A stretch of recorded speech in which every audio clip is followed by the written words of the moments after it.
So first we will see today's doubts. First question was, which of the following is incorrect statement regarding that cleavage?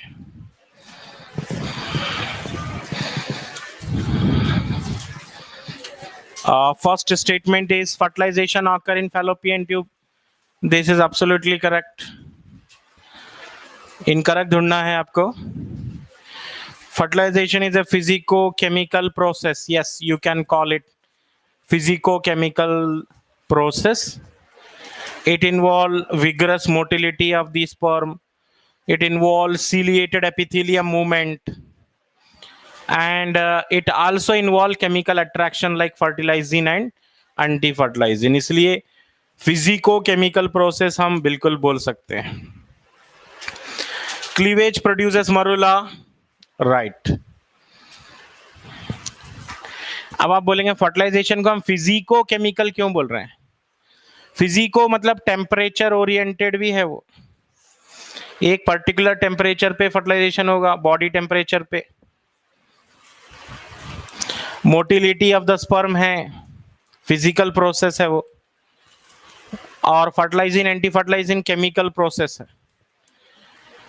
Fourth statement बचा, cleavage leads to increased mass of protoplasm. This is wrong. During cleavage, cell divides without increasing in mass. This is the zygote, and it divide and form 2 cell, then divide and form 4 cell, then divide and form 8 cell without increasing in mass of the protoplasm. Cell के अंदर का मास increase हो रहा है क्या? Protoplasm increase हो रहा है? नहीं इंक्रीज हो रहा. That means during cleavage there is no increase in size, no increase in mass. So यही क्वेश्चन को है ना डिफरेंट वेज में पूछा जा रहा है. क्लीवेज में हर बार देखो आप, क्लीवेज में हर बार जो है ना डिफरेंट वेज से क्वेश्चन आ रहे हैं. तो अच्छा समझ के पढ़ लो आप क्लीवेज क्या है. During cleavage the size of the zygote and the size of the मरूला equal. Size is not increasing. Size is not increasing. If size is not increasing means inside protoplasm is also not increasing. ठीक है, जितना protoplasm zygote में है मरूला में भी उतना ही protoplasm है. And the amount of protoplasm in each blastomere. Next time अगर क्वेश्चन आया आप फिर यही क्वेश्चन अलग तरीके से. During cleavage in each blastomere size of the protoplasm goes on decreasing. पहले ब्लास्टोमियर में इतना ज्यादा प्रोटोप्लाज्म है, अब यहां पे प्रोटोप्लाज्म इन ईच ब्लास्टोमियर कम हो गया है. Size of the cell in each blastomere is decreasing. Protoplasm हर सेल में थोड़ा थोड़ा कम होते जा रहा है. ठीक है, या नहीं तो नेक्स्ट टाइम ऐसा भी पूछ सकते हैं. How cleavage differ from normal mitosis. In normal mitosis cell grows, cell expand, but in cleavage no growth phase, just a number of cells are increasing without increase in mass. And what about DNA? Definitely cleavage जब होगा तो DNA का number तो बढ़ेगा ही. हर cell में DNA आएगा, in each cell DNA. Amount of DNA increase during cleavage.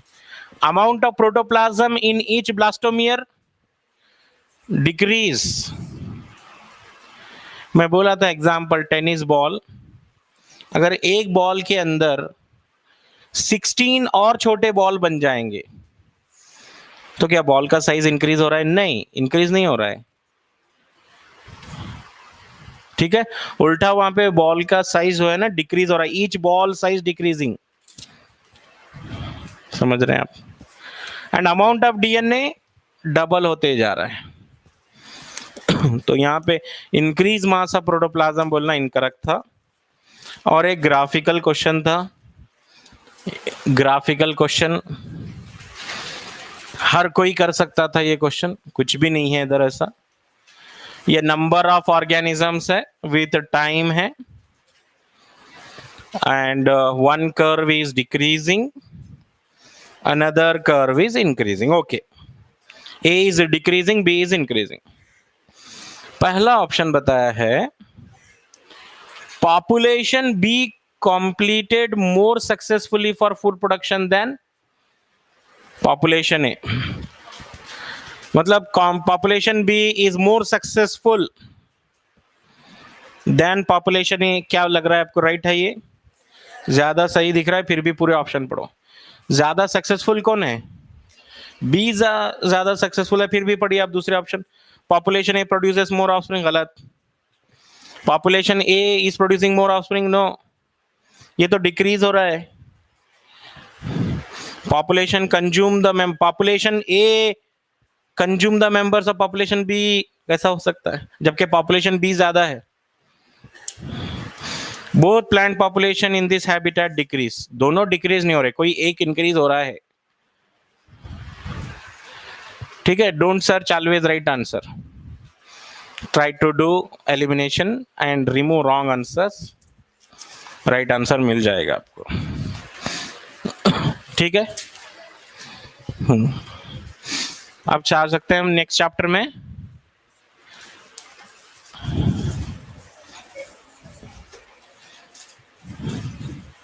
So next chapter की तरफ हम बढ़ रहे हैं, and our next topic is biomolecule. Biomolecule very important chapter from first year, biomolecule. अच्छे खासे सेल क्वेश्चंस देखने मिलेंगे आपको, सेल टॉपिक से, बायोमॉलिक्यूल टॉपिक से, सेल साइकिल से। In each topic cell, biomolecule, cell cycle, ये 3 चैप्टर से more than 2 question each chapter, more than 2 दिखेंगे क्वेश्चंस, इंपॉर्टेंट चैप्टर्स में आते हैं। So what is biomolecule? all the carbon containing compounds in the living cells is called biomolecule. all carbon containing compounds in living cells are called biomolecule. And biomolecule may be organic or inorganic, organic भी हो सकते हैं, inorganic भी हो सकते हैं biomolecule. और जितने भी कार्बन कंटेनिंग कंपाउंड हैं सेल के अंदर, ऑल दोज आर बायोमॉलिक्यूल, वो भी बायोमॉलिक्यूल। और बायोमॉलिक्यूल ऑर्गेनिक भी हो सकते हैं, इनऑर्गेनिक भी हो सकते हैं। अब इनऑर्गेनिक में कार्बन की जरूरत नहीं है, कंपलसरी तो नहीं है। So all carbon containing compound strictly biomolecule inside the living cell, all the carbon containing compound are biomolecule, and biomolecule may be organic, may be inorganic, दोनों हो सकते हैं। Now chapter begins with organic analysis and then inorganic analysis. How to do organic analysis of the cell? Organic analysis of the living tissue, मतलब हम क्या करने वाले हैं, what are the organic compounds found inside the tissue, and that is our target, to find out what are the organic compounds of the tissue. For that purpose we are taking either a fresh leaf or a liver or any tissue you can take. Animal organic analysis कर रहे हैं तो liver ले लीजिए, plant organic analysis कर रहे हैं तो लीफ ले लीजिए, और पेस्टल एंड मॉर्टर में ग्राइंड कीजिए। ये होता है पेस्टल एंड मॉर्टर। क्या है ये pastel and mortar? Traditional grinder. है ना, पहले इसी को ग्राइंडर बोलते थे। पेस्टल एंड मॉर्टर लेना है, ग्राइंड करना है लीफ को या लीवर को, ग्राइंड करना। ग्राइंड करते वक्त आपको एक सॉल्वेंट ऐड करना पड़ता है ना, वाटर वगैरह कुछ। Add organic solvent, don't add water here, क्योंकि हम क्या कर रहे हैं, ऑर्गेनिक एनालिसिस कर रहे हैं, तो वाटर कैसे ऐड करते हैं हम। ऐड ऑर्गेनिक सॉल्वेंट, कौन सा सॉल्वेंट डाल सकते हैं आप, वही क्वेश्चन पूछेगा। क्वेश्चन पूछ सकता है organic, organic analysis. Organic analysis में आप डाल सकते हैं Cl3CCOH। क्या है ये, ट्राइक्लोरो एसिटिक एसिड है। ट्राइक्लोरो एसिटिक एसिड डालिए, वाटर नहीं ऐड करना, ठीक है, water because water inorganic solvent है, तो ऐड नहीं करना। टेक ए लीफ और ए टिश्यू, लीफ और ए liver, grind it in pestle and mortar by using the solvent trichloroacetic acid. What do you get? Slurry, एक मिक्सचर बन जाएगा, स्लर्री बन जाएगा, या पेस्ट बोलते हैं उसको। Filter it, filter it using muslin cloth.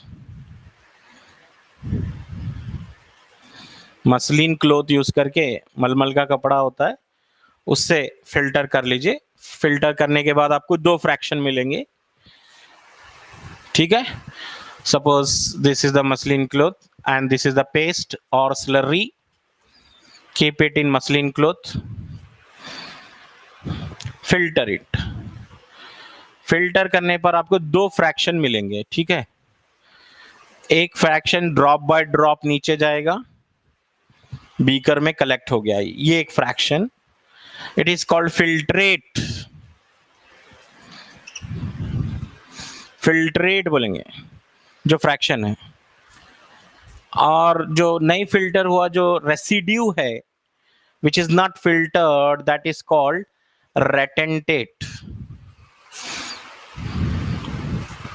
क्या बोलेंगे, रेटेंटेट बोलेंगे। बहुत आसान है, कुछ टॉपिक कोई मुश्किल नहीं है। Take a leaf or a lever, grind it in pestle and mortar, add trichloroacetic acid, grinding करते वक्त, and you get a thick slurry or paste.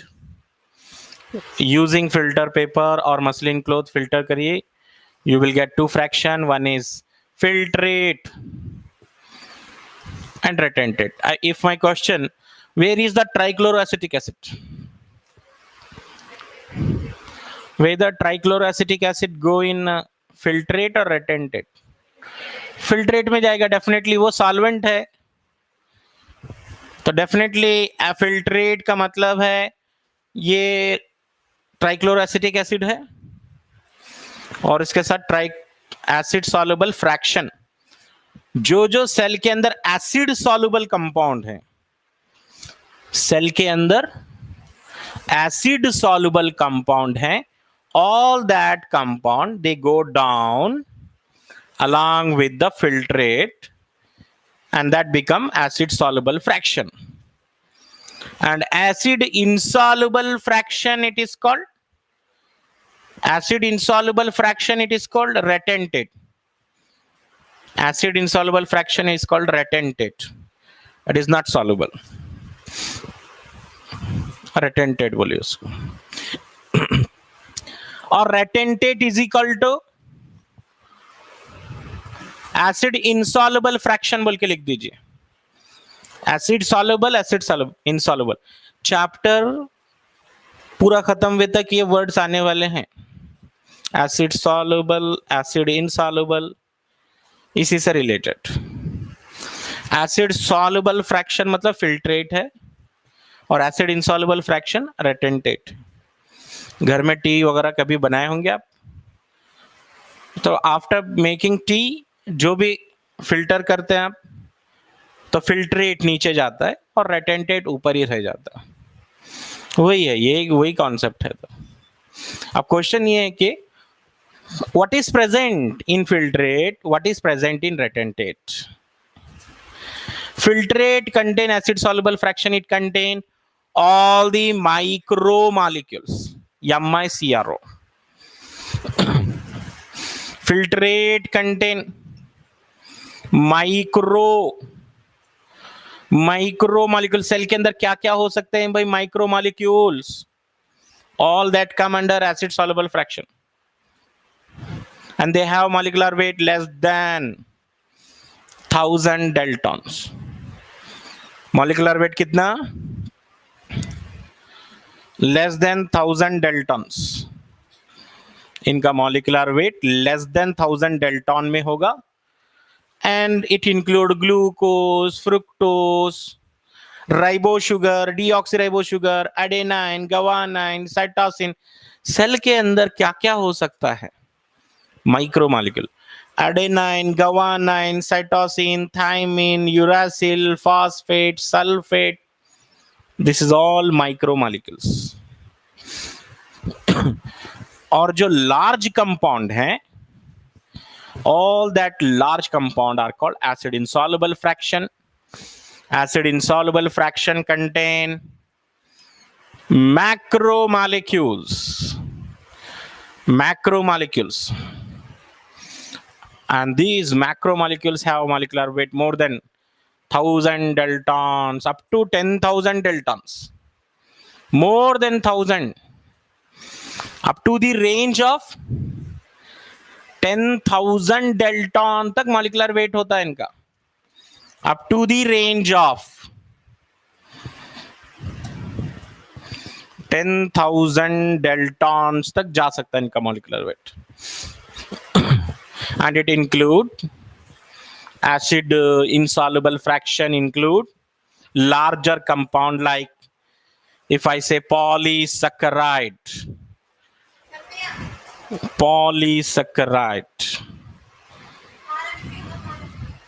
nucleic acid,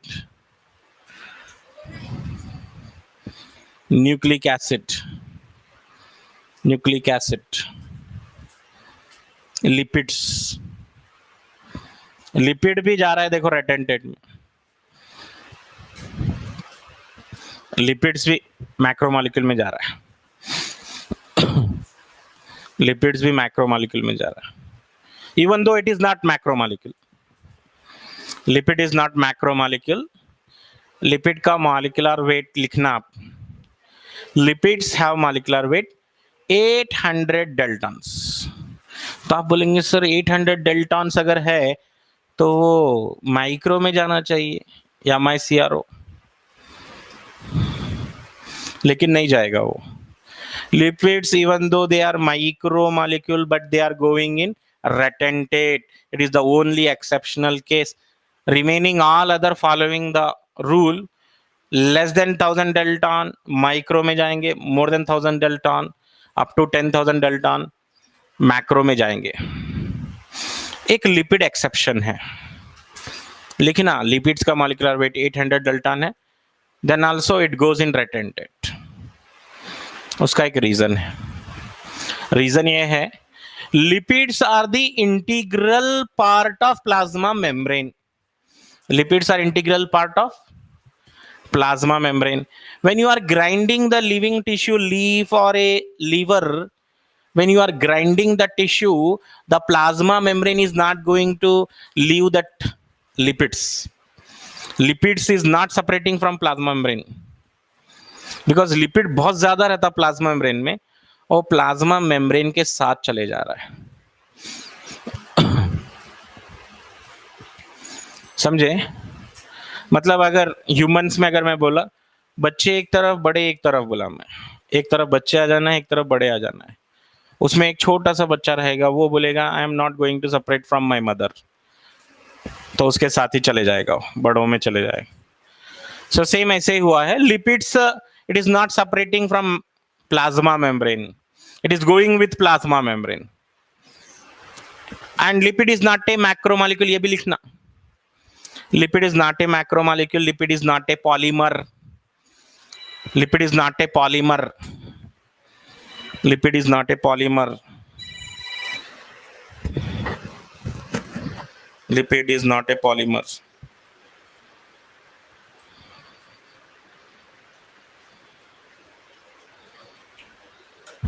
okay, polysaccharide, nucleic acid, ये सब polymers हैं। Polysaccharide, nucleic acid, question पूछेंगे intentionally, nucleic acid कम under acid soluble और acid insoluble? Acid insoluble में आएंगे। नाम में एसिड है, फिर भी वो एसिड इनसॉल्युबल फ्रैक्शन में आएंगे। कंफ्यूज करने के लिए पूछेंगे।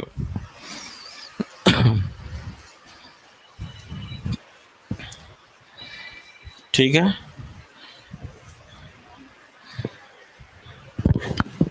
हेलो मैडम, 2:30 बोले हैं सर। अच्छा, क्लास में हो मैडम? हाँ, मैसेज कर दीजिए व्हाट्सएप।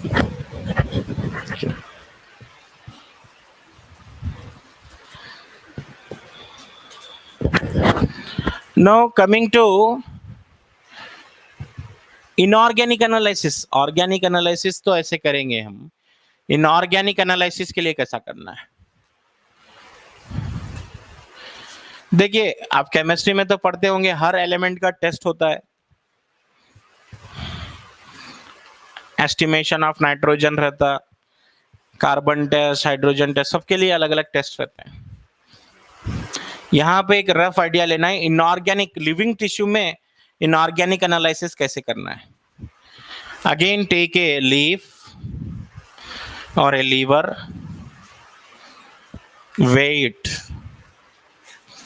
वेट इसका वेट लेना। वे करने के बाद जो वेट आएगा उसका, वो क्या रहेगा? फ्रेश वेट रहेगा। फ्रेश वेट रहेगा, also called wet weight, fresh weight or wet weight, fresh weight or wet weight।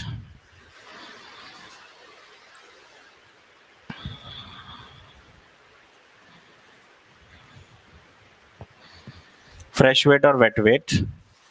अब इसको ड्राई कर लीजिए, अच्छे से ड्राई कर लीजिए। Dry it, all the water should evaporate. Evaporate करने के बाद ड्राई इट, फिर वे करना है इसको, वेट, और ये रहेगा ड्राई वेट। वेट, वे करने के बाद बर्न कर दीजिए इसको, बर्न इट। और जो ऐश रहेगा ना, that ash is dry weight. Burn करना जरूरी है इधर, without burning you will not get dry wet।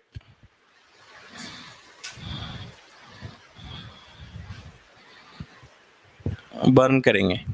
take a tissue, weight, fresh weight you are going to get, wet weight। Dry करेंगे, फिर वे करेंगे, फिर बर्न करेंगे। बर्न करने के बाद जो ऐश मिलेगा, that ash is called dry weight. Ash को क्या बोल रहे हैं हम?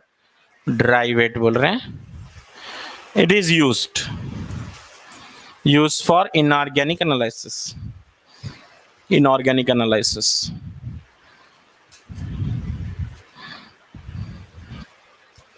अब इनऑर्गेनिक एनालिसिस, इनऑर्गेनिक में क्या है? टेस्ट के डिफरेंट मेथड्स होते हैं।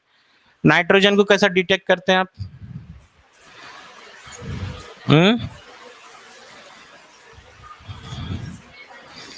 Estimation of nitrogen by Kjeldahl's method वगैरह, डिफरेंट मेथड्स रहते हैं।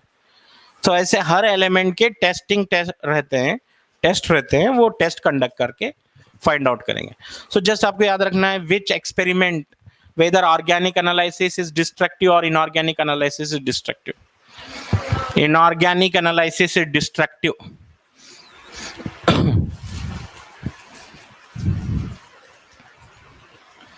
Inorganic analysis destructive. Inorganic analysis करना है तो डेड बॉडी को बर्न करना पड़ेगा। All the carbon should be oxidized and goes into atmosphere। पूरा कार्बन एटमॉस्फेयर में चला जाएगा in the form of carbon dioxide। जो बचेगा ऐश, वो रहेगा एक्चुअल ड्राई वेट, जिसमें sodium, potassium, calcium, magnesium, iron, sulphate, phosphate सब मिलने वाले हैं ऐश में। इनऑर्गेनिक एनालिसिस, ठीक है। एंड तो ऑलरेडी यहां पर कुछ टेस्ट कर दिए गए हैं एडवांस में, standard test, and standard test reveal that human body and earth crust मतलब soil, human body and earth crust is having similar composition,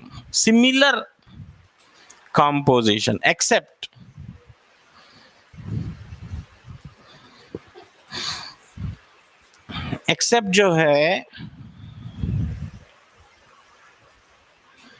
silicon, except silicon, which is found in soil, not in human body. तो ये है composition. Human body and earth crust is having similar composition. Human body, earth crust, similar composition, except silicon, which is found in soil but not found in human body. Human body में नहीं मिलेगा वो silicon. Okay. And what is the most abundant element? Most abundant element कौन सा है? Most abundant element कौन सा है in human body? Whether it is carbon or oxygen. Oxygen है सबसे ज्यादा मिलने वाला एलिमेंट जो है ह्यूमन बॉडी में, ऑक्सीजन है.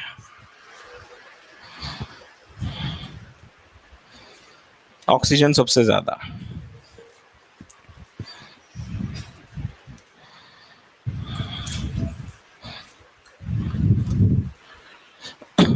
So it's surprising that soil is also having same elements.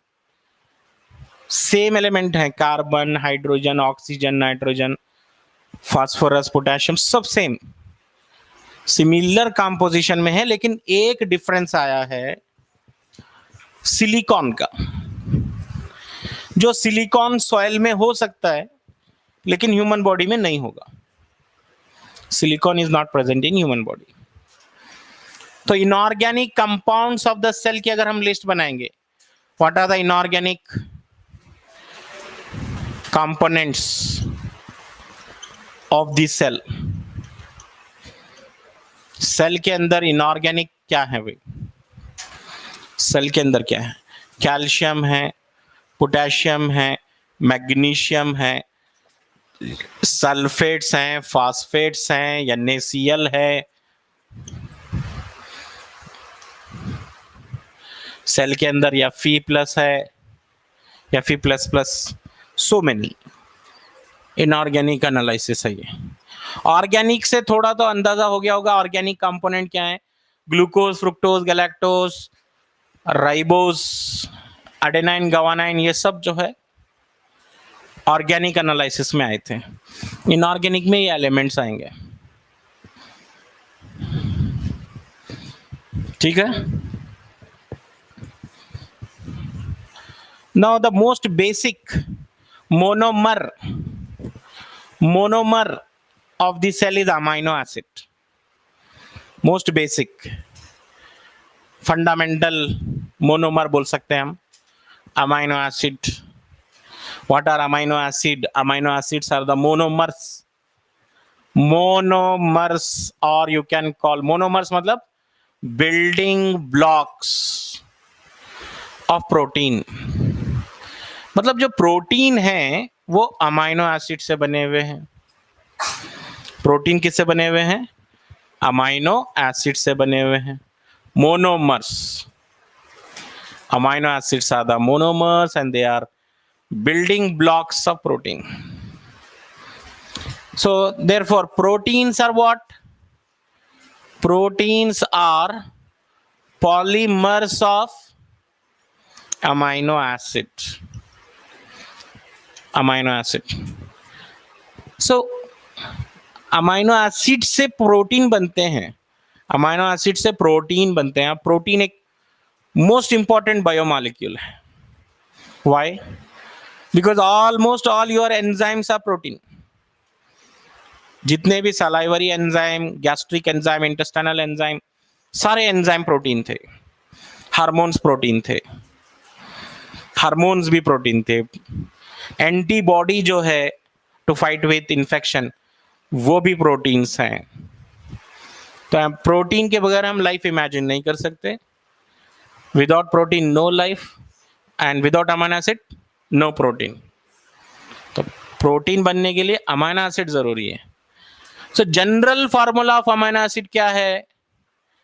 So general formula of amino acid is having one central carbon atom attached with 4 different groups, जिसमें हाइड्रोजन कंपलसरी है, amino group compulsory है, COOH group compulsory है।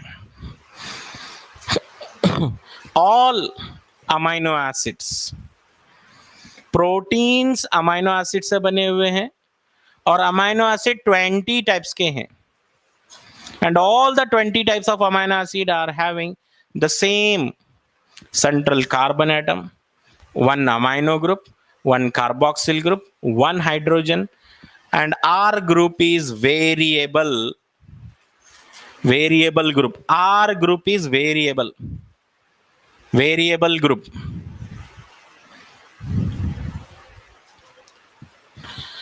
R group अलग अलग है 20 types of amino acid में। कितने type के अमाइनो एसिड है? 20 types of amino acid.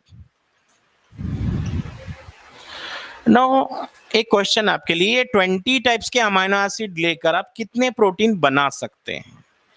How many protein you can form by using this 20 types of amino acids? क्या बोलते हैं?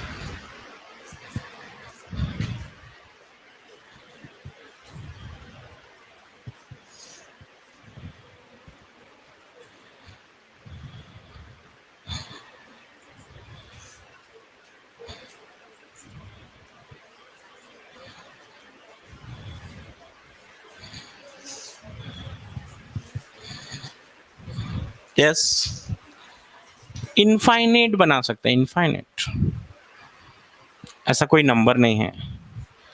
By using 26 letters of English A to Z, 26 alphabets use करके हम कितने वर्ड्स बना सकते हैं? इनफाइनाइट वर्ड्स बना सकते हैं। वही 26 बेसिक अल्फाबेट्स यूज करके इनफाइनाइट वर्ड्स बना सकते हैं। सेम ऐसे ही 20 टाइप्स के अमाइनो एसिड जोड़कर रैंडमली इनफाइनाइट नंबर के प्रोटीन्स बना सकते हैं। किसी प्रोटीन में पहले methionine, cysteine, aspartic acid, glutamic acid, तो कोई और प्रोटीन में methionine, aspartic acid, glutamic acid, किसी और प्रोटीन में aspartic acid, glutamic acid, methionine, किसी और प्रोटीन में। अरेंजमेंट अलग अलग है प्रोटीन्स का, अमाइनो एसिड्स का arrangement. And all the amino acids are having fundamental similar carbon, 3 different groups same. R group is variable. A central carbon atom attached with 4 different groups is called alpha carbon बोलते हैं। Alpha carbon आपको मालूम ही होगा। Alpha carbon, carbon attach with 4 different groups. Carbon attached with 4 different groups is called alpha carbon. ठीक है, amino acids are also having alpha carbon. If a question whether amino acids have alpha carbon, yes, amino acids have alpha carbon. ठीक है,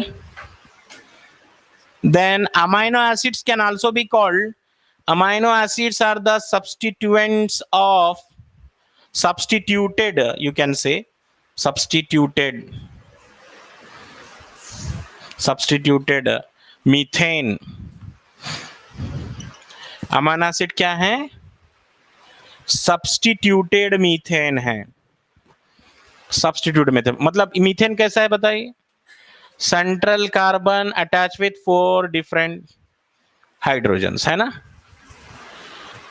central carbon है, 4 hydrogens हैं। अगर इसको हम substitute कर देंगे बाई डिफरेंट अदर ग्रुप्स, एक तरफ अमाइनो ग्रुप लगा दिए, मतलब ये बोलना चाह रहा है वो, एक स्टेटमेंट है, amino acids are the substituted methane बोला जा रहा है। तो ये स्टेटमेंट कभी आ गया, amino acids are the substituted methane बोल तो राइट स्टेटमेंट है। अर्थ के ऊपर फर्स्ट मीथेन बना और मीथेन से अमाइनो एसिड बना है। फर्स्ट मीथेन बना अर्थ के ऊपर, CH4, and then all the hydrogens replace करके 1 by 1 डिफरेंट ग्रुप्स आ गए वहां पर। ठीक है। नाउ अमाइनो एसिड के कई टाइप्स हैं,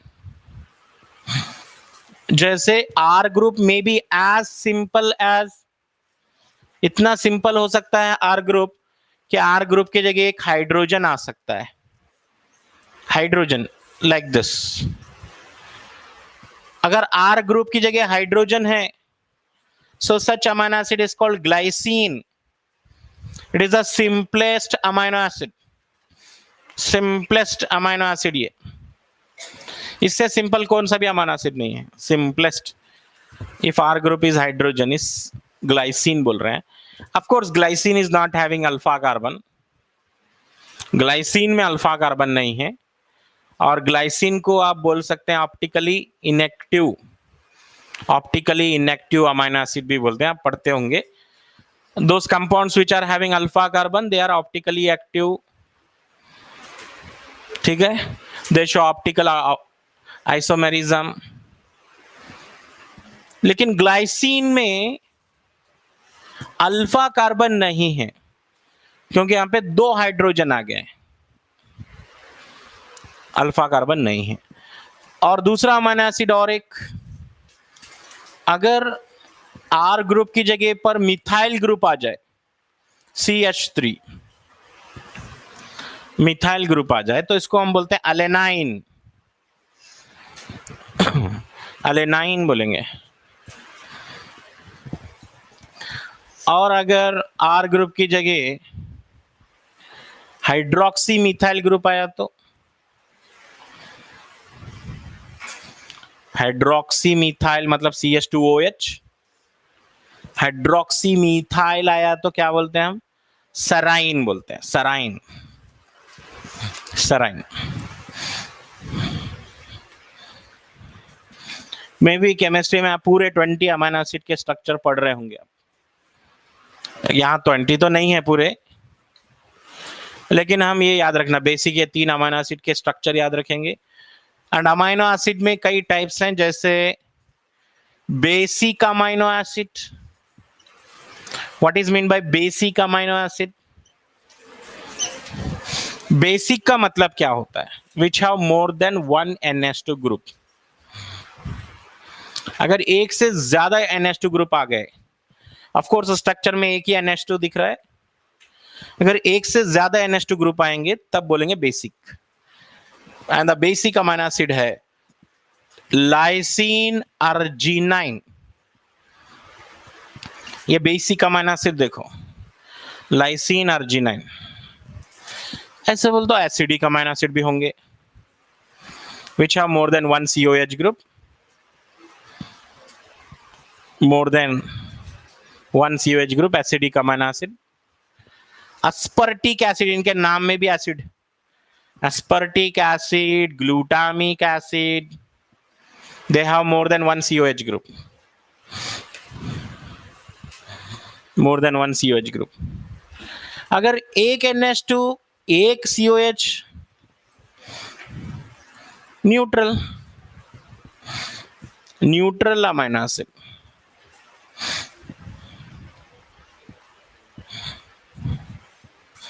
न्यूट्रल अमाइनो एसिड है, न्यूट्रल अमाइनो एसिड वैलीन लिखे। And there are some amino acid in which R group is like aromatic rings, aromatic amino acid बोले हम इनको।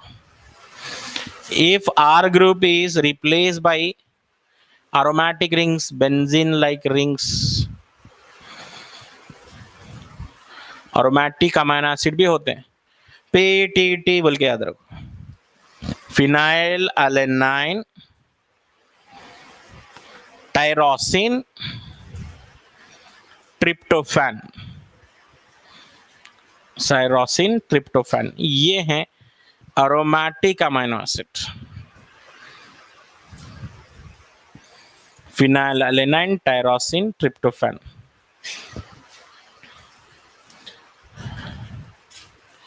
Now, which amino acids are called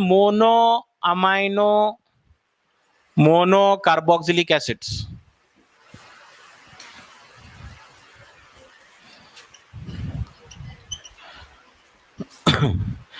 एक amino group रहना, एक carboxyl group रहना, monocarboxylic amino acid, glycine, alanine, serine, monocarboxylic acids, glycine, alanine, serine. एक amino group है, एक कार्बोक्सिल ग्रुप है, बट कुछ अमाइनो एसिड में ऐसे होने वाला है कि एक से ज्यादा NH2 ग्रुप आने वाले हैं। So more than one NH2 group तो basic, more than one COH group तो एसिडिक। न्यूट्रल अमाइनो एसिड भी है, वैलिन, एक अमाइनो एक कार्बोक्सिल, ये भी लिख सकते हैं, मोनोकार्बोक्सिलिक एसिड में वैलिन लिख सकते हैं।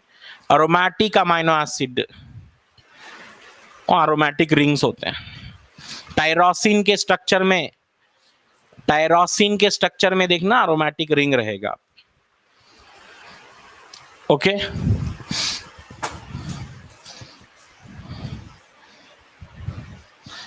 Now what is mean by zwitterions? Zwitterions क्या होते हैं? ज्वीटर आयंस का मतलब क्या है? If amino acids are having both positive and negative charges, because amino acid is having both the groups, basic functional group, acidic functional group, if both the groups are available, तो acidic group क्या करता है? Proton donate करता है, और basic group proton accept करता है। तो यहां पे कुछ अमाइनो एसिड का स्ट्रक्चर बदल जाएगा, and it become like this CO minus, क्योंकि COH ग्रुप एसिडिक है, COH ग्रुप कार्बोक्सिल ग्रुप है, ये कार्बोक्सिल ग्रुप है, और NH2 बन जाएगा NH3 प्लस, मतलब इधर का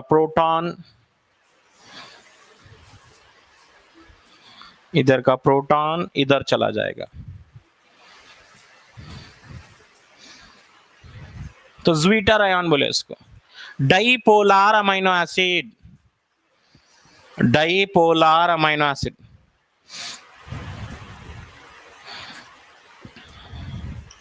one question, I think this already you know this concept, chemistry में पढ़े होंगे आप। Okay, one question for you, when the amino acids are becoming zwitter ions, amino acid becomes zwitter ion at particular pH, the pH at which they become zwitter ion, they are called, that pH is called isoelectric point बोलते हैं।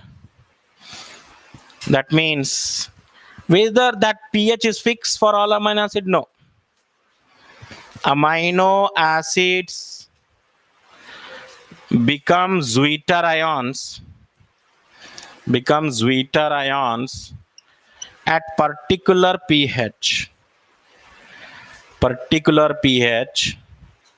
called isoelectric pH बोलो या isoelectric point बोलो,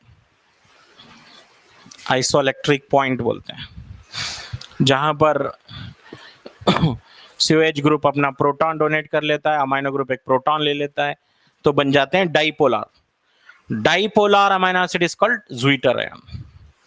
and one thing is clear, amino acid behave both as acid and base.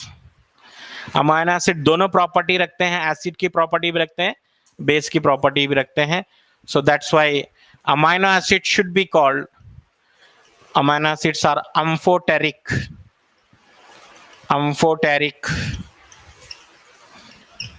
Amino acids are called amphoteric. That means they behave both as acid and base. Acid and base दोनों तरीके से काम कर रहा है. Acid की तरह भी काम कर रहा है, बेस की तरह भी काम कर रहा है. इसलिए क्या बोले, amphoteric. Amino acids are amphoteric. ठीक है. रही बात what is the plan for this week. This week हम पढ़ेंगे बायोमोलिक्यूल एक ट्रैक में, और एक ट्रैक में हम बायोडाइवर्सिटी स्टार्ट कर चुके हैं. बायोडाइवर्सिटी चैप्टर क्या है, अगर उसको सिस्टमैटिकली शॉर्ट नोट्स बना लेंगे, biodiversity it's a chapter two revise in last days of exam, है ना. लास्ट डेज बिल्कुल 1-2 दिन पहले पढ़ने का चैप्टर है एग्जाम से. आप पढ़ना, पढ़ के समझना और भूल जाना, और बाद में एग्जाम से पहले पढ़ने का टॉपिक है, क्योंकि बहुत सारी चीजें याद रखने की हैं वो चैप्टर में. और एकदम ऐसा भी नहीं कि बिल्कुल नहीं पढ़े और फर्स्ट टाइम पढ़ रहे हैं तो नहीं पढ़ सकते हम.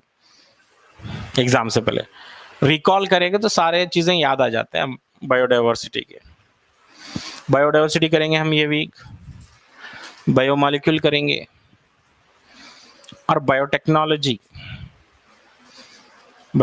प्रिंसिपल एंड प्रोसेस ये भी करना है.